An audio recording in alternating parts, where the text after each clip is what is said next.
আর সময় মাত্র 2 মিনিটের জন্য হাত তুলে নিন, কেঁদে কেঁদে দোয়া করুন। কি জানেন, হয়তো সেই মুহূর্তেই আপনার তকদির বদলে যেতে পারে।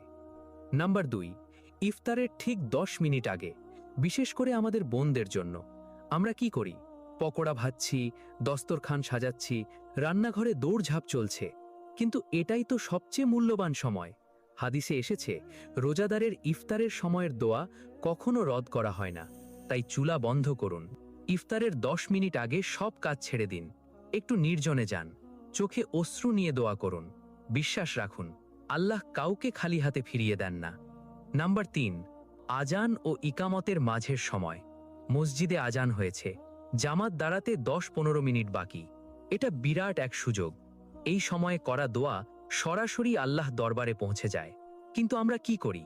গল্পগুজব, এদিক সেদিক কথা বা মোবাইলে ব্যস্ত থাকি। কেন?